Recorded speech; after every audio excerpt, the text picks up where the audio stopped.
Muito bem, meus queridos e queridas, mais uma vez nós nos encontramos aqui no Centro Espírita Jesus de Nazaré, para mais uma edição do programa aqui de perguntas e respostas.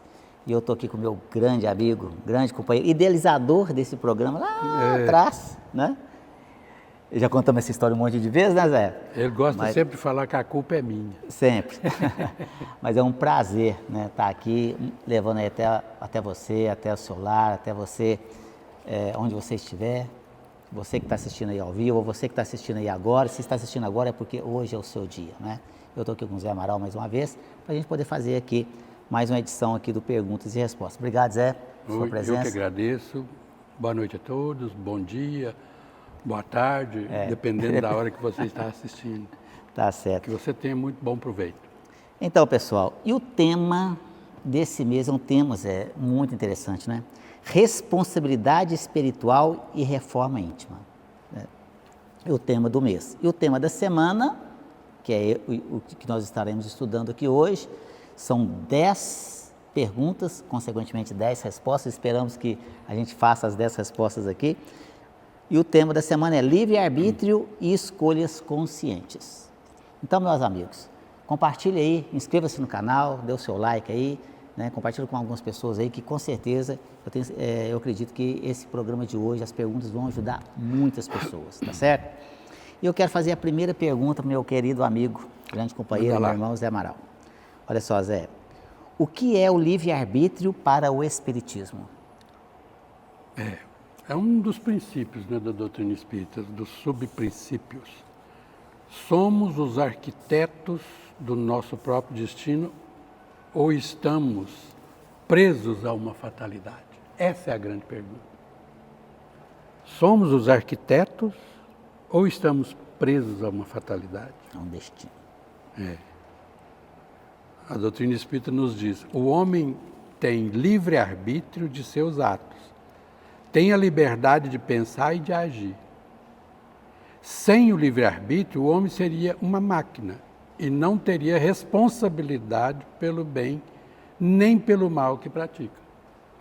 Acho que essa resposta é tão enxuta que não precisa nem de falar mais nada, porque ela restringe, né, o conceito para nós do que seja a nossa liberdade. Obviamente, a gente não tem o livre-arbítrio para fazer o que a gente quer, porque a gente está sujeito às leis divinas. E eu não posso simplesmente chegar aqui e falar, eu quero ir para a Lua e vou amanhã cedo. Não dá. Eu estou sujeito às condições do planeta, da evolução do planeta, onde a gente está habitando. Mas a nossa liberdade é a liberdade de escolha do cotidiano. É a liberdade que a gente tem. Eu sempre gosto de pensar o seguinte, que nós temos o GPS na mão. O GPS é de nossa responsabilidade. Mas quem determina se a gente vai chegar ao final da jornada, do jeito que a gente marcou no GPS, aí a gente não tem controle sobre isso. Porque a vida é exatamente coordenada por instâncias que não cabem só a nós decidir. E eu confio muito em quem está no comando de todas as nossas ações. Eu assumo a responsabilidade do meu GPS, mas humildemente eu peço que toda essa trajetória que eu marquei no meu GPS seja dentro das leis divinas. Eu acho que no fundo é repetir aquilo que Jesus ensinou na hora que ele estava ensinando o Pai Nosso para a gente. Que seja feita a sua vontade e não a minha. Mas a minha vontade está expressa quando eu programo o meu GPS. Essa é a maravilha. A liberdade é a condição necessária da alma humana, que sem ela não poderia construir o seu destino. E aí quem quiser encontrar, vai encontrar na pergunta 843 do Livro dos Espíritos, que é exatamente isso. Tem o homem livre-arbítrio de seus atos? A resposta: pois que tem a liberdade de pensar, tem igualmente de agir. Sem o livre-arbítrio, o homem seria apenas uma máquina. E aí eu te faço uma pergunta, te devolvendo a gentileza. Tudo que acontece na nossa vida já está escrito? Você já respondeu boa Ou seja, parte dessa pergunta, né? Ou seja, a velha história. É só um script que a gente está seguindo ou Tem uma fatalidade, já tem está outra pronto, coisa? né? A gente trouxe aqui para reflexão, meus queridos amigos, olha só. Se tudo já tivesse escrito, para que serviria o esforço de melhorar? Não, vou passar por isso, já está escrito, então pronto, tanto faz eu ser bom, tanto faz eu ser ruim, tanto faz eu ser ativo ou ser ocioso, então de que iria adiantar, se já estaria escrito, né? E a gente vai ver isso lá na nossa base doutrinária, meus queridos amigos. Olha só como é que nos ensina. A fatalidade existe apenas para as escolhas feitas pelo Espírito antes de reencarnar, tá certo? Que são as provas e expiações. Uma vez no corpo, o Espírito conserva a liberdade de ceder ou de resistir às tentações e de escolher como enfrentar os desafios, tá certo? E a gente vê que lá na literatura espírita que a fatalidade não é uma lei opressora, mas o resultado das escolhas anteriores que agora colhemos. Essa é a verdade. Então, assim, existe uma programação reencarnatória? Existe. Sim, existe sim. A gente vai ver isso na literatura, a gente vai ver nas obras espíritas, a gente vai ver lá no filme Nosso Lar, nas câmaras reencarnatórias. André Luiz nos ensina muito isso nas suas obras, tá certo? Então existe um processo sim. E não raro, muitas vezes, nós participamos desse processo reencarnatório. Né? Dependendo da condição que o espírito se encontra, ele participa do seu processo, pedindo às vezes para passar por algumas provas e expiações, e que a espiritualidade superior ali, olha, essa aqui você não vai conseguir passar, né? Vão mais devagar, porque você está querendo aqui muito, porque é assim que acontece, meus queridos. A gente chega aqui no plano espiritual e esquece, no plano físico, e obviamente esquece tudo que você fez nas reencarnações passadas e o que você programou no plano espiritual, né? E não raro falhamos. Aí a gente fale aqui. Volta para o plano espiritual quando a gente desencarna. E chega lá, ai meu Deus do céu. Aí vem a nossa consciência. Por que eu fiz isso? Por que eu não fiz aquilo, né? Aí você fala assim, no plano espiritual, enquanto espírito desencarnado. Não, na próxima eu vou resolver meus problemas. Tudo de uma vez. Ah, mas eu vou resolver. Eu quero vir, que eu quero entre aspas, resgatar todos os meus débitos e tudo. Aí chega no processo reencarnatório, às vezes chega lá e fala assim, não, olha, eu quero vir para me poder passar, porque eu era muito vaidoso, eu era muito orgulhoso, eu era muito egoísta, então eu quero resolver os meus problemas de uma vezada só, né? Como diz o bom mineiro, de uma vezada só, né? E não é assim, meus queridos. Às vezes chega lá e fala, eu quero vir cego, surdo, mudo, deficiente mental, deficiente físico. Aí a espiritualidade fala, não, mas é muita coisa, vamos devagar, né? Não, então eu quero vir cego. Não, cego também não, porque senão você vai ter problema e tal. Então, vamos fazer o seguinte, você vem com um leve defeito, você vem caolho, tá bom, para poder dominar essa questão da sua vaidade. Aí, com muita relutância, o espírito, então tá, e vem caolho. Chega aqui, nasce caolho. Ah, como que Deus é mal comigo, olha o que ele fez comigo. Eu vi tantas pessoas saudáveis e aí, né, bonitas, e eu vim caolho. E isso acontece muitas vezes, meus queridos amigos. Então, essas provas, não raro a gente participa desse processo, né? Mas quando aqui a gente chega, nós temos o quê? O nosso livre-arbítrio, para mudar para melhor ou para pior todo o nosso processo. A gente vai ver isso lá no Livro dos Espíritos, na questão 851, né? Sobre a questão da fatalidade. Eu não vou, a pergunta, a resposta é bem extensa, tá certo? Mas a pergunta é assim, ó, haverá fatalidade nos acontecimentos da vida conforme ao sentido que se dá a este vocábulo? Quer dizer, todos os acontecimentos são pré-determinados? E nesse caso, o que vem a ser o livre-arbítrio? O Zé já respondeu, tá certo? Não. A questão, boa parte aí também. A gente escolhe mais o gênero de prova. O gênero, né? Exatamente. Os detalhes vai depender do nosso modo de agir, do nosso das dia a nossas dia. escolhas. Isso. Aí entra o nosso livre-arbítrio. Isso. Tá certo? Bom, Zé, perguntinha interessante para você aqui. Como o autoconhecimento nos ajuda a escolher melhor? Lógico, quanto mais a gente conhece o caminho e o caminho das escolhas íntimas, melhor a gente ilumina o caminho a ser seguido. É o caminho da iluminação. Quem são? Quem não se conhece é escravo dos próprios impulsos. Quem se conhece, governa-se. Pelo menos era de se pressupor. Esse é o pressuposto básico. Se a gente parar para prestar atenção, A resposta está aqui, contida. Quem se conhece deixa de ser escravo dos seus próprios impulsos. E quem se conhece, governa-se. Por quê? Porque ao saber o que é bom para a vida, o que é não tão bom para a vida, fica fácil de escolher. As questões são as sutilezas. Quanto mais o espírito se esclarece, mais consciente se torna de suas escolhas. A inteligência espiritual permite antever as consequências transformando o impulso cego em decisão lúcida.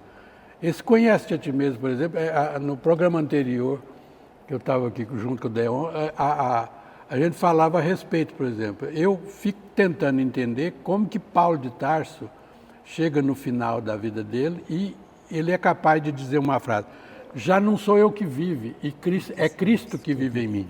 Ou seja, nesse momento, o que eu entendo é o seguinte: ele abre mão do livre-arbítrio, porque as escolhas dele são tão alicerçadas em cima de conhecimento, em cima da própria vivência dele, que as escolhas dele são todas em harmonia com a lei divina, já não necessitando mais entre o certo e o errado.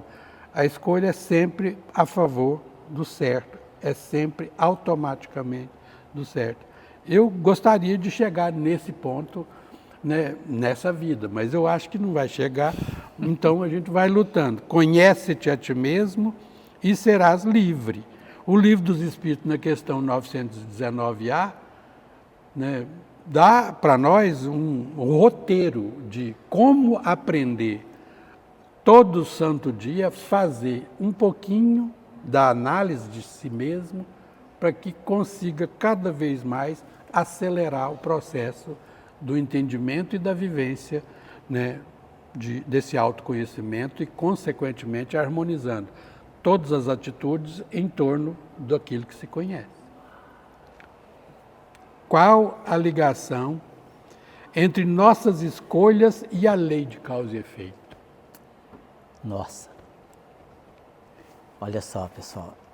Aí a gente reflete, né? Olha só. Somos livres para plantar, mas escravos da colheita. É fato, não é verdade? A gente vai ver que o livre-arbítrio nos dá liberdade de ação, né? A base doutrinária nos ensina isso. Enquanto a lei de causa e efeito garante a justiça de retorno, cada escolha consciente gera uma consequência que educa o espírito. A gente vai lá na literatura, né? Está lá Paulo, o apóstolo, quando escreveu a carta aos Gálatas, lá no capítulo 6, versículo 7, ele falou: tudo que o homem semear, isso também se fará. Ou seja, não tem jeito de você plantar espinho e colher flor, não. Tá certo? Ah, minha vida é um inferno, né? Minha vida é cheia de espinhos, de pedras. O que você plantou? Então, a vida te dá de volta o que você dá para ela, tá certo? E a gente vai ver isso lá num livro muito importante, pouco lido pelos espíritos, ou melhor, pouco estudado. 4º livro da codificação kardeciana, O Céu e o Inferno, também chamado Justiça Divina segundo o Espiritismo. Um livro fantástico, dividido em 2 partes. Na primeira parte ele fala da impossibilidade das penas eternas, né? E na segunda parte os relatos dos espíritos nas suas mais diversas condições que eles se encontravam nas reuniões mediúnicas que Kardec fazia. E a gente vai lá no capítulo 7, que fala da justiça natural, né? O Código Penal da Vida Futura. O sofrimento não é um castigo divino, mas a consequência direta e natural da nossa imperfeição. Ponto. Tá certo? Cura em 3 passos. Para se libertar de um erro, o que o espírito precisa de fazer? Olha só, meus queridos amigos, presta bastante atenção. Primeira coisa, arrependimento. Tem que se arrepender do que você fez. Ah, não arrependo de nada que eu fiz. Ué, então não vai adiantar nada. Primeira coisa, arrependimento do que você fez e querer mudar. Tá certo? Segundo, expiação, sentir o efeito do erro. E, obviamente, o terceiro, reparação, fazer o bem a quem prejudicou. E se definir. É isso aí. Então, e essa dura, quanto tempo que dura isso aí? É relativo, meus queridos. Olha só, a dor dura apenas o tempo necessário para o espírito se transformar. Mudou a atitude, cessa, entre aspas, o castigo. Tá certo? Na questão da educação, a lei de causa e efeito serve para educar, não para punir. Olha que coisa maravilhosa. A lei divina é sempre pedagógica. Deus é maravilhosamente bom, justo e misericordioso. Jamais castiga. Ele nos dá oportunidades de nos melhorarmos, né? Resumindo em uma frase, somos livres para agir, mas o resultado da nossa ação é a ferramenta que a lei usa para nos ensinar a ser melhores. Olha só, Zé, aqui no Centro Espírita Jesus Nazaré, todos os dias, sem exceção, chegam inúmeras pessoas aqui pedindo acolhimento fraterno, tratamento espiritual, e eu acolho todos, aqui tem os olhos mais acolhedores, e normalmente as pessoas chegam e falam assim, nossa Sérgio, mas minha vida não tem condição não. Eu devo ter sido muito ruim. Quando a pessoa começa estudar um pouquinho da doutrina espírita, ela vai vendo que nós já tivemos outras reencarnações passadas, tá certo? E que hoje, né, estamos colhendo frutos do nosso próprio plantio, como a gente colocou aqui e a doutrina nos ensina. E aí a pessoa, com o passar do tempo, ela vai estudando e vai entendendo que realmente somos responsáveis pelos nossos atos das existências anteriores que tivemos. E aí Zé fala assim para mim, nossa Sérgio, eu devo ter sido muito ruim. Eu devo ter jogado pedra na cruz mesmo, porque, nossa, passar o que eu estou passando, eu devo ser aquele que ficou fuxando Jesus na cruz, que não pode, né? E eu falei assim, né, todos nós aqui, se estamos num planeta de provas e expiações aqui, nós já fizemos muitas coisas terríveis no passado. Quem nos conta isso é a história da humanidade. Aprendemos isso nas aulas de história no colégio. O que fazíamos há não muito tempo atrás com os escravos, por exemplo, 200 anos atrás, éramos terríveis. E se olharmos a história da humanidade mais para trás ainda, a gente vai ver que a gente era bárbaro e cruel. Então as pessoas chegam aqui e falam assim, então quer dizer que fazer o quê, né? Eu estou colhendo os frutos do que eu plantei, então agora é o meu destino, né? É resignar aqui, ficar sentado ali na beira da calçada e passar, porque está no meu destino. Mas não é assim. Aí as pessoas falam, mas como não é assim? Não tem uma programação, que eu já assisti, já li nos livros, já assisti filme, já vi as palestras. Quando a gente vai reencarnar, não tem uma programação do que a gente vai passar? Tem uma programação. Então, não tem um destino? Tem. Tem um destino, sim. Então, esse destino está traçado? Está. Existe um destino, ele está traçado, mas ele não é definitivo. Olha só. Ele não é definitivo. Você pode mudar o seu destino. Você pode mudar essa programação para melhor ou para pior. Depende de quê? Das suas ações, dos seus atos, das suas atitudes, ou seja, do seu livre-arbítrio. Você tem o livre-arbítrio que Deus respeita e nos dá o livre-arbítrio para a gente fazer o que você quiser da sua vida. Você pode fazer o que você quiser, mas você é responsável pelos seus atos. Mas nos ensina também a espiritualidade amiga que nós podemos mudar isso. Olha só. E quem nos ensina isso é um espírito de grande escola, que eu particularmente gosto muito das obras dele, que se chama Hamed. Tem um livro, meus queridos, aí eu quero sugerir para você a leitura deste livro, chama-se Um Modo de Entender uma Nova Forma de Viver, ditado por Hamed ao médium Francisco do Espírito Santo Neto. E Hamed vem nos ensinar de uma forma maravilhosa, na sua lição primeira, intitulada Reprogramação, que nós podemos mudar o nosso destino. Leia este livro, mas leia principalmente essa lição de número 1, que você vai ver como que o destino está na nossa mão, que nós podemos fazer o que a gente quiser. Mas Hamed fala mais ou menos assim, Zé, ele fala assim, nascestes no lar de que precisavas, vestistes o corpo físico que merecias, moras no melhor lugar que Deus poderia te proporcionar de acordo com o teu adiantamento, possui os recursos financeiros coerentes com as tuas necessidades, nem mais nem menos, mas o justo para as tuas lutas terrenas. Teu ambiente de trabalho é o que elegestes espontaneamente para a tua realização. Teus parentes e amigos são almas que atraístes com as tuas próprias afinidades. Olha só, os teus parentes e amigos são almas que atraístes com as suas próprias afinidades. Ele ainda fala assim, portanto, o teu destino está constantemente sob teu controle. Ele ainda fala assim, tu escolhes, recolhes, eleges, buscas, atrás, modificas, expulsas, tudo aquilo que te rodeia a existência. Os teus pensamentos e atitudes são as fontes de atração e de repulsão na tua jornada vivencial. Ele ainda fala assim, portanto, não reclames, nem te faças de vítima. Antes de tudo, analisa e observa. A mudança está em tuas mãos. E finaliza assim, reprograme a tua meta, busque o bem e viverás melhor. Não tem que falar mais nada, né? É assim. E agora mais uma pergunta para o meu amigo. Olha só, Zé. A liberdade de escolha é a mesma para todas as pessoas? Eita! De acordo com a evolução de cada um, o entendimento de cada um, né? A liberdade de escolha cresce proporcionalmente ao nosso desenvolvimento moral e intelectual. À medida que a gente vai desenvolvendo, né, essa liberdade, né, que é uma liberdade relativa, a faculdade do espírito aumenta ou, né, diminui de acordo com a capacidade evolutiva de cada ser. Cada um tem nas suas mãos o direcionamento que pode dar à sua vida.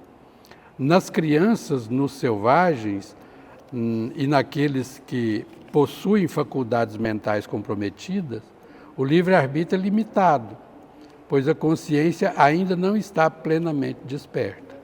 A responsabilidade é proporcional ao conhecimento. Então, desse modo a gente entende o seguinte, que por mais que a gente queira ser totalmente livres, essa totalidade da liberdade depende da nossa capacidade de entendimento da evolução. E isso é próprio, porque imagina, por exemplo, pessoas que ainda não têm a evolução necessária para entender o que é necessário para a sua própria vida. Más escolhas são muito mais frequentes. Então, às vezes, a restrição do próprio entendimento que a pessoa tem limita as suas escolhas, limita a sua maneira de fazer as escolhas. E quanto mais você descobre, quanto mais você conecta, né, intelectualidade e moralidade, mais você se liberta fazendo escolhas melhores. No fundo, se a gente for colocar em termos de comparação, Jesus dá esse exemplo da porta estreita e da porta larga. Sim. Quanto menos a gente tem conhecimento, maior é a porta larga e maior é a gama de escolhas que a gente pode fazer. Quando a gente começa a crescer em termos de intelectualidade, de moralidade, naturalmente vai se afunilando. Por quê? Porque a porta estreita significa que a gente já está, né, na capacidade de ajustar harmonicamente as nossas escolhas àquilo que a lei divina traz de correto, que a gente já é capaz de entender. Então, escolher a porta estreita não é restringir, é o contrário, é nos libertarmos da escravidão que a gente tinha, porque a porta larga é tanta escolha errada possível que você fica ali aprendendo, dando cabeçada, tropeçando, caindo, pelejando, levantando, até você entender que a porta estreita é a opção de quem já cresceu, de quem já sabe fazer as escolhas corretas na vida. Aí fica muito mais fácil. Depende de cada um de nós. Verdade. Mais uma perguntinha para você, então. Os espíritos podem tirar a nossa liberdade de decidir? Os espíritos? Essa pergunta, pessoal, é muito interessante. Porque muitas pessoas chegam aqui passando por diversas situações e falam assim: vocês precisam de fazer um tratamento espiritual, porque esses espíritos estão acabando comigo, tá certo? Eles estão eles estão me obrigando a fazer um monte de coisas e colocar a culpa de todos os nossos erros nos espíritos. Não, se aconteceu alguma coisa errada no trabalho, no relacionamento, enfim, qualquer coisa, é o espírito. É culpa dos espíritos, né? E não é assim, pessoal. Olha só para a reflexão nossa. Os espíritos influenciam nossos pensamentos, mas a decisão final sempre é nossa. Essa é a verdade. E a gente vai ver lá na base doutrinária. Os espíritos influem sobre os nossos pensamentos e ações muito mais do que imaginais. É verdade. No entanto, eles não podem, olha só, eles não podem nos obrigar a nada. Nós é que abrimos a porta através da nossa vontade e sintonia. Essa é a verdade. E a gente vai ver aqui na literatura espírita: vigiai e orai para que não cairdes em tentação. O espírito é pronto, mas a carne é fraca. É verdade. E a gente vai ver lá no livro dos espíritos, livro também muito pouco estudado, muito pouco lido, né, pelos espíritas, na questão de número 459, que fala assim: os espíritos podem influenciar as nossas vidas? E os espíritos respondem: muito mais do que imagineis, de ordinário são eles que vos dirigem. Mas o que acontece, tá certo, pessoal? Tudo é uma questão de sintonia. Tudo é uma questão de sintonia. Por que o espírito me influencia, né, a fazer certas coisas? Porque eu estou ligado a ele. Mas a decisão final, como a gente colocou aqui, é nossa. Se eu chegar perto do Zé aqui, eu falo: Zé, levanta daí agora, Zé, dá uma cabeçada aqui na parede. Aí Zé vai levantar, dá uma cabeçada na parede e fala, nossa, Zé, doeu, por que você foi? Você mandou. Aí eu mandei, mas você foi porque você quis. Então, influencia em várias situações. Às vezes, e aí quando eu falei na questão de sintonia, aqui, é como um rádio. Ah, eu quero escutar a rádio aqui de Divinópolis. Não, eu quero escutar a rádio lá de Belo Horizonte. Você sintoniza. Então, quando nós elevamos os nossos pensamentos, através dos bons pensamentos, das orações, das boas vibrações, eu vou estar sintonizando com os bons amigos espirituais, especialmente com o meu espírito protetor, que é ali, que é o espírito maravilhoso, que está com essa primeira missão de nos ajudar. Mas naqueles dias que o bicho está pegando, aí a gente baixa a guarda. Então, o que acontece? Nós baixamos a nossa vibração e vamos sintonizar com espíritos desse rameirão comum aqui. E aí, se a coisa estava ruim, vai ficar pior ainda, tá certo? Aí complica, meus queridos. Então, o que acontece? Não é eles que vão nos pegar, tá certo? É nós que baixamos a guarda. Esses espíritos não conseguem chegar aqui, tudo é vibração, tudo é sintonia. Então, se você está aqui, eles não conseguem não, mas a gente baixa, aí começa. E aí foi influenciar. Agora, como eu disse aqui, né, a decisão final é sempre nossa. Um espírito aqui, às vezes a pessoa chega lá na bebida, por exemplo. A gente vai ver isso lá num livro muito interessante, também chama Sexo e Destino, pessoal. Livro de André Luiz, ditado ao nosso querido saudoso Chico Xavier. Um livro muito interessante, porque o André Luiz, ele ia numa cidade, ditava um capítulo para o Chico Xavier. Depois ele ia em outra cidade, ditava outro capítulo para o Valdo Vieira. E ele era assim, um capítulo para um capítulo para outro. E aí ficou que trem, meio sem pé, sem cabeça. Ficava 2 médicos com 2 pedaços de livro. Teve que juntar os 2 médicos para dar um livro, os 2 pedaços de livro. E nesse livro de sexo, chamado Sexo e Destino, André Luiz vem nos ensinar que ponto que chega a influência espiritual na vida de uma pessoa. Principalmente na questão dos vícios. Aí você está lá, já tem uma queda para o vício, para a bebida, para o fumo, para a droga. Aí as pessoas, vamos beber uma e tal. Aí o cara começa, naquela secura danada e tal, aquele negócio todo, e vai beber. Tá certo? Mas um espírito dessa natureza, por exemplo, não adianta chegar perto de mim, eu não bebo. Eu não bebo nada, né, de bebida alcoólica. Não fumo, não uso drogas. Então eu não tenho o que ele quer. Se ele chegar para mim, vamos beber? Não, eu não tenho a mesma sintonia, tá certo? Não raro, pessoal, só para vocês entenderem aqui, este ponto que chega essa complexidade, nós atendemos aqui, eu converso com esses espíritos praticamente todos os dias aqui nessa casa. E quando as pessoas vêm aqui em busca de auxílio, para si ou para um ente querido, através da questão dos vícios, por exemplo, e quando eu converso com esses espíritos, tem muitos deles que não sabem nem que desencarnou. Ele está num processo de perturbação tão grande que não sabe que desencarnou, não. E aí a gente começa um processo de tratamento espiritual. Aí quando eu vou conversar com esses espíritos nas nossas reuniões mediúnicas, ali de tratamento espiritual especificamente para aquela pessoa, aí eu falo para ele assim, Zé, sou meu amigo, você está acompanhando o nosso irmão lá, você está prejudicando ele. Aí sabe o que o espírito fala para mim assim? Que é isso, você ficou doido prejudicando ele? Ele é meu amigo, ele é meu companheiro, eu gosto dele, eu gosto de mim.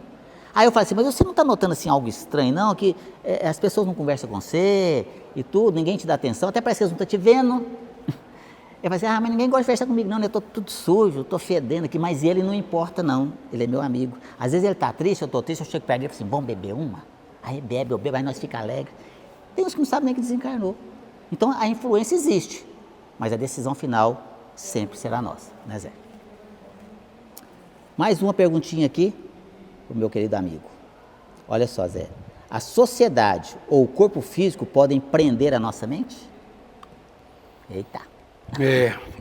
Posso ser livre internamente mesmo estando preso ou limitado fisicamente? É uma pergunta de reflexão. O corpo e a sociedade podem impor limites à liberdade de ação física, mas nunca à liberdade de pensamento. O espírito é sempre livre para escolher sua atitude mental diante das circunstâncias. Pelo pensamento, o homem goza de uma liberdade sem limites. Então, quer dizer, eu estou preso às vezes por questões, enquanto no físico, enquanto encarnado, pelos limites que a sociedade coloca pela a condição em que o corpo físico me coloca. E eu não tenho liberdade para ir aonde eu quero ir, principalmente quando a gente tem certas dificuldades. Mas o pensamento é livre e vai aonde quer. Então, essa limitação é apenas no campo social, porque ninguém é livre absolutamente, Inclusive, certa vez eu estava fazendo uma palestra, né, em que eu dizia exatamente isso. A condição da liberdade plena é determinada quando a pessoa descobre que ela é capaz de perder a sua liberdade para se tornar livre. Aí a pessoa entendeu, falou assim, não, eu sou livre absolutamente. Eu falei assim,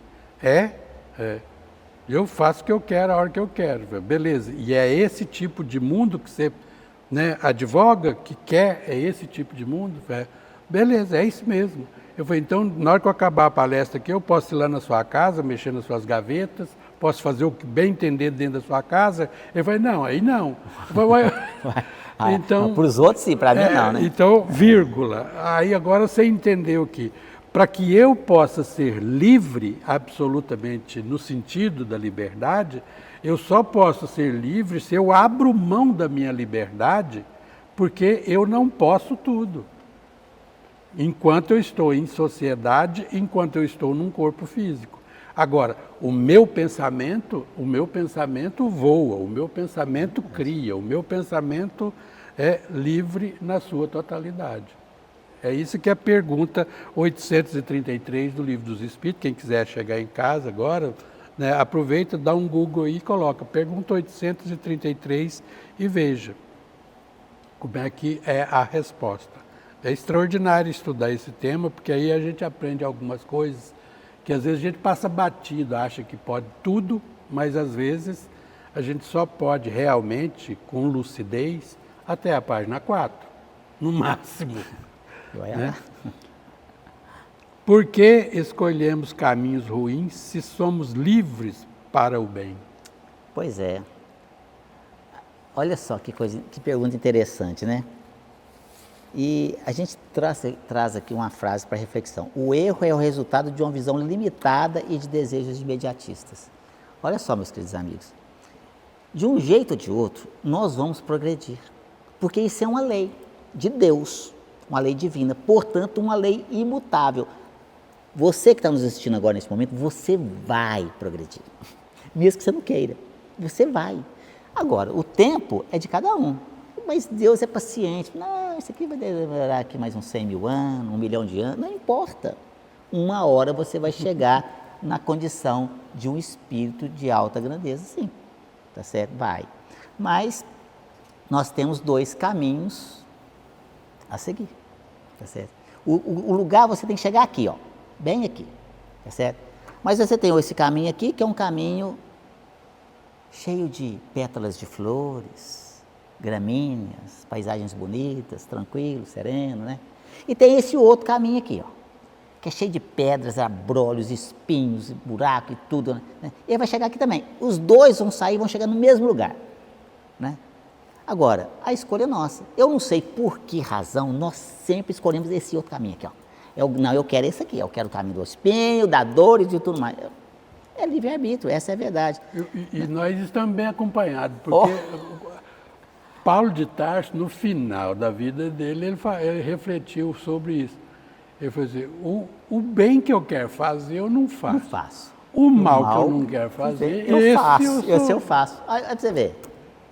E por quê? Né? Aí a gente vai ver aqui, olha só, por quê? Porque o homem, olha a base doutrinária, isso aqui é fantástico. O homem escolhe o mal por ignorância, ou por orgulho, ou por egoísmo.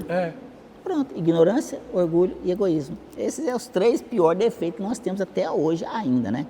Então, a inteligência emocional e espiritual nos ajuda a discernir entre o prazer momentâneo e a felicidade duradoura. Gente, a gente está aqui no plano físico de passagem. A gente veio do plano espiritual porque é lá que a gente mora, tá? Entre aspas. E a gente vai voltar. E aqui a gente vai ficar um tempo muito, muito curto. Muito curto. Na verdade, o que é a reencarnação? 80, 90, 100 anos, sentem uns quebradinhos, mas uma hora você vai ter que deixar esse corpinho físico aqui. Mas aí quando você reencarna aqui cheio de propósito e tudo mais, o tempo de reencarnação é muito pequeno. Por quê? Porque você tem que tirar a infância, porque você não tem que fazer nada, menino. Você tira a madureza porque você já está com um pezinho na cova, como se diz. Está mais para lá do que para cá. Aí sobra o meio. No meio você tem que pagar conta, Tem que viver, tem que se autossustentar, tem que fazer um monte de coisa. Aí sobra uma pequenina parte para cuidar da parte mais importante, que é a parte espiritual. Aí o que a gente faz? Ah, não, eu quero as farras. Eu vou passear, eu quero curtir a vida. E aí você passa a reencarnação, às vezes, toda em brancas nuvens. E aí é que vem o choro e ranger de dentes. É lá, tá certo? E a gente vem aqui, né? Na literatura, o mal não é a criação de Deus, mas o resultado do afastamento de suas leis por livre escolha. Lá no Livro dos Espíritos, o Zé falou aqui, questão 634, pessoal, lê lá. Eu não vou ler ela aqui, não. Sabe por quê? Boa, é boa. É para você depois estudar. A gente não vai ficar aqui dando tudo aqui, não. Você vai correr lá. Eu vou só falar qual o número, questão 631. Eu vou só falar a pergunta. A resposta você vai ler lá. A pergunta é, por que está o mal na natureza das coisas? Falo do mal moral. Não podia Deus ter criado a humanidade em melhores condições? A resposta é fantástica. Fantástica. Lê lá. É só dar um... Só dá um... Escreve aí no YouTube. Aí. Pergunta 634 Livros dos Espíritos. Você vai ver aí a resposta dessa pergunta. Que resume tudo que a gente colocou aqui. Tá certo? Então a gente vai ver realmente, né? Que tudo é uma questão de livre-arbítrio, de escolha. E a lei de ação e reação. A gente já falou aqui a passagem de Paulo lá quando escreveu a carta aos Gálatas, capítulo 6, versículo 7. Tudo que o homem semear, isso também se fará. A gente colhe o que planta, essa é a verdade. Zé, última pergunta para você. Beleza. Vamos lá. Ai, gente, olha essa aqui. Pessoal, olha só. Como que a nossa consciência nos guia nas decisões? Eita! A consciência é o tribunal interno onde as leis de Deus estão gravadas. Deus escreveu suas leis na consciência de cada homem. Consultar a consciência antes de agir é o exercício máximo da inteligência espiritual para evitar o arrependimento futuro. A consciência tranquila é o melhor travesseiro. Verdade. No programa anterior nós estávamos falando a respeito. Eu morro de medo de, ao botar a cabeça no travesseiro, o travesseiro começar a embaçar na minha vida. Eu falei, não, eu prefiro, né, olhar para o meu travesseiro e aí, meu companheiro, beleza, bota a cabeça no travesseiro e fique tranquilo. Essa decisão, essa consciência tranquila, quando a gente compreende a profundidade, a consciência é o tribunal interno em que as leis divinas estão gravadas. Aí você vai entender todo o processo que você está inserido. Deus escreveu as leis na nossa consciência. Então aqui, ó, quando no Pai Nosso, que Jesus ensina lá, perdoai as ofensas, perdoai as nossas ofensas, assim como nós perdoamos ao quem nos tem ofendido. Olha a lógica. Eu perdoo desde que Deus me perdoa. Agora, onde que está Deus no caso aí? Está na minha consciência, porque ele se manifesta através das leis que ele criou na consciência humana. Então, eu perdoo quando eu me perdoo. A partir do momento em que eu me perdoo, eu consigo perdoar o outro. Essa parece que esse mecanismo funciona exatamente quando a gente entende que a consciência, antes de agir, no exercício máximo da inteligência espiritual, para evitar o arrependimento. Todos os dias, antes de agir, consulte a sua consciência. Por quê? Porque se a lei divina está escrita na nossa consciência, todas as atitudes que a gente toma, a gente tem pelo menos noção de certo e errado. E é por isso que, às vezes, quando a pessoa assume fazer o erro, assume agir no erro, ela sabe também o que é o acerto, que ela se esconde, que ela amoita. Ela não faz as claras. Porque a pessoa inocente, a pessoa que não tem noção, que não consegue estabelecer a lei divina que está inscrita na consciência com aquilo que está fazendo, se ela não tem conexão de inteligência espiritual para descobrir erros e acertos, na hora que ela vai fazer, ela faz abertamente, inocentemente. Mas quem sabe que está errado, faz as ocultas. vai para escondidinho. Por quê? Porque a gente chama de vergonha. Eu não quero que o outro descubra o que tem. Mas a primeira instância da vergonha é você quem sente. Porque é você que está. Né, certa vez, né, o meu pai, que é filósofo de roça, falava assim, ó, não adianta você fazer coisa errada longe de mim. Eu falei, adianta, porque o senhor não vai ficar sabendo. Ele virou e falou assim, mas você vai ficar sabendo. Ai, isso doeu um tanto. Eu pensei, nossa, meu Deus, não tinha pensado por esse lado. E o pior, que quando a gente sabe que está errado, parece que o carrasco que existe dentro de nós, da nossa consciência, é muito mais perigoso do que um tapa de um pai, né? Uma chicotada. Naquela época se podia fazer isso. Assim. Naquela época se podia fazer isso.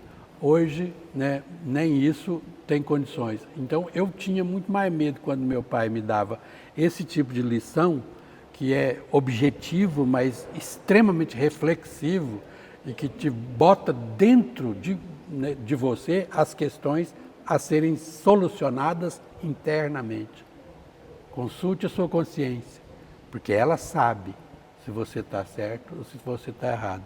Se está errado, corrija rápido, transforme a culpa em responsabilidade e vai agir. Aí resolve-se muito mais rápido do que ficar cozinhando no orgulho, no egoísmo, né? A culpa que só vai se recuperar depois, às vezes, a partir de sofrimentos terríveis.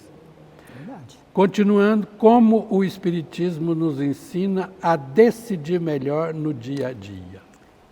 Muito bem, essa é a última pergunta de hoje, mas antes de responder aqui, meus queridos amigos, eu gostaria aqui de convidá-los a se inscrever aqui no nosso canal, né, a dar o seu like aí, que vai ajudar o canal aí, o YouTube aí a compartilhar mais, compartilhe aí com o pessoal, com seus amigos, seus parentes, enfim, porque eu tenho certeza que a melhor caridade que nós podemos fazer com a doutrina espírita é a sua divulgação.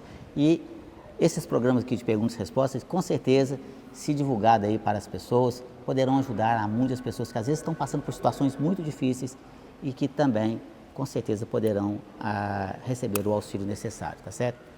Então a pergunta, como o Espiritismo nos ensina a decidir melhor no dia a dia? Olha só. E a gente veio para a reflexão, né, meus queridos? Olha só, a doutrina nos oferece um mapa, o roteiro, o GPS, como você disse aqui. O caminhar depende dos nossos pés. Essa é a verdade. A gente não falou aqui dos dois caminhos? Eu tenho o caminho do amor e o caminho da dor. Qual o caminho que você quer? Os seus pés vão te levar, a sua consciência. Aí tá, os caminhos estão aí, tá certo? A doutrina espírita, tá certo? Aqui nos ensina qual o caminho seguir. Nós temos um roteiro, meus amigos, mas é fantástico. O Evangelho segundo o Espiritismo é o ápice. Todos os livros fantásticos. Pega o Evangelho. Ali está todas, as leis estão todas. Este é o livro, eu falo muito nas reuniões mediúnicas com os espíritos que ali chegam. Eu dou para eles os livros, espiritualmente falando ali, né, na hora da reunião, de presente. Eu falo, este é o livro da vida, este é o livro da felicidade eterna. Ali estão todos os conhecimentos. A gente vai ver lá na base doutrinária aqui, olha só. Ao revelar a imortalidade da alma e a justiça divina, o Espiritismo nos dá motivação para escolher o bem, não por medo, tá certo? Mas por compreensão de que o amor é a única via para a saúde emocional e a paz. E a gente vai ver na literatura, fazer aos outros o que querias que os outros fizessem com você. Olha só que coisa linda. É só isso que a gente tem que fazer. Faça ao outro o que você gostaria que o outro fizesse com você. Isso em todos os sentidos da vida. Começa a mudar o seu comportamento, meu amigo, minha amiga, que agora está nos assistindo. Começa dentro de casa, a ser mais gentil com as pessoas, no trânsito. Olha só, eu falo isso, Zé, porque antes de eu conhecer a doutrina espírita, imagina um cara que era complicado, pelinha, ranzinza, aborrecido. Eu era nojento. Nossa, essa é a verdade. Nossa senhora, eu era um cara muito complicado. No trânsito, então, nossa senhora, eu estava atrás do volante. Se eu tivesse no sinal e a pessoa buzinasse na minha traseira, acabou o mundo para mim. Que é isso? Aí eu já chegava, passa por cima. Né? Eu podia estar apertado, pessoal. Eu falo isso com um misto de vergonha e ao mesmo tempo de muita alegria, porque hoje eu não sou assim mais. Tá certo? Mas eu parava o carro lá, o sinal estava lá. A hora que o sinal abriu, o caboclo, pá, atrás. Ah, pra quê? Aí eu parava, desligava o carro. E aí o povo buzinando, eu parava, descia do carro. Isso chama pirraça. Pirraça. Eu era pirracento. Imagina o cara pirracento, era eu. Aí sabe o que eu fazia? Aí aquela fila de carro lá, eu fazia assim, ó, estragou. E o cara que estava lá atrás, estragou.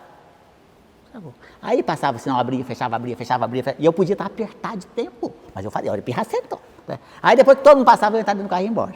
Se alguém me fechava, eu tinha que correr atrás e fechar ele também. Nossa, eu era muito chato. Depois comecei, né? No ano, graças à bondade divina, né? E ao meu amigo Juraci, que eu gosto muito dele, eu tenho uma dívida de eterna de gratidão, me levou no centro espírita pela primeira vez. Né? E aí eu comecei a estudar o espiritismo. E aí você começa a fazer o quê? A sua autotransformação, a sua reforma íntima. Inclusive tem um livro, pessoal, que eu gosto muito, eu gosto de, chama Reforma Íntima Sem Martírio, de Hermance Dufour. Um livro fantástico, porque a gente não muda da noite, não muda. Olha, eu falo para vocês, a mudança é muito difícil, né? Mas ela não é impossível e ela é necessária. Então vai mudando devagarinho, uma coisa de cada vez. Aí eu comecei a mudar. Hoje eu faço as caridades que eu faço bem, mas de uma forma natural. No primeiro eu tinha que fazer muito tal do orar e vigiai. Aí vinha lá, eu tenho que dar preferência de passagem para o pedestre. Aí tu pensa, tem que passar, pode passar e tal. Hoje não, hoje eu passo, meu filho, vai com Deus. O carro passa ali, vai sair da garagem, vai, né? Às vezes o caboclo passa e buzina, aí eu faço, em vez de eu xingar, agora eu faço uma prece para ele. Às vezes ele está passando por uma situação difícil, coitado. Tá? Olha como que a doutrina espírita nos ajuda. Eu falo isso com alegria, é tão grande. No mínimo, né? No mínimo os detalhes da vida, a doutrina. E aí você começa a fazer de uma forma natural, porque passa a ser parte da sua vida. E você passa a gostar. E aí acontece uma outra coisa, o exemplo. Como nos ensina, né, um grande filósofo, que fala assim, as palavras ensinam, mas o exemplo arrasta. Confúcio disse isso. E você começa a fazer, as pessoas vão te imitando, e aí você começa a mudar o mundo. Olha só, porque você começa a mudar dentro da sua casa, aí você acorda de manhã e dá um bom dia para o companheiro, para os filhos, para o pai, para o irmão e tal. No trabalho a mesma coisa. Né? É fazer pequenos gestos de carinho ali, né? Fazer essas pequenas gentilezas. Gentileza gera gentileza, já nos ensina isso. Essa é a verdade. Então, o conhecimento liberta, meus queridos amigos, essa é a verdade. E nos ensina o caminho. Mas foi colocado aqui, mas o caminho cada um faz, né? E nos explica o porquê de estar passando por situações, às vezes, muito difíceis, né? E que o destino realmente descende de nós. Você falou aí na pergunta anterior, Zé, né, sobre a questão da consciência e tudo mais. Eu tenho uma passagem muito bonita que eu gosto muito do Evangelho segundo o Espiritismo, que Santo Agostinho fala assim, ao deitar, consulte a sua consciência, vê se você fez todo o bem que você podia fazer, e se você não fez nenhum mal conscientemente. Se você tem a consciência tranquila, durma o sono tranquilo. E assim tem que fazer, dos justos. Aí todo dia, hoje eu fiz tudo que eu podia fazer? Eu acho que sim, talvez eu tenha cometido falha, mas aí se eu cometi, foi inconscientemente, é diferente. Mas quanto mais você estuda, mais você aprende. Quanto mais você aprende, mais você entende. E você vai compreendendo, então, a necessidade da sua autotransformação. Então, meu amigo, doutrina espírita, eu agradeço todo dia. Porque senão eu não sei o que ia ser da minha vida não, viu Zé? Só não, da nossa. Eu sei. Da nossa vida, essa é a verdade, né? Hoje em dia no trânsito não pode brincar, não. Não é? É desse jeito. Então, meus queridos, bom, nosso tempo já se esgotou. Como prometido, respondemos aqui as 10 perguntas, né Zé? E aí, mais uma vez, a gente pede para que você possa se inscrever no canal, deixar seu like aí, compartilhar aí o vídeo aí para as pessoas aí, para que a gente possa estar ajudando cada vez mais pessoas. No mais, obrigado Zé mais uma vez. Eu que agradeço. Obrigado a todos vocês. Obrigado que Jesus abençoe a todos. Um grande abraço. Muita paz.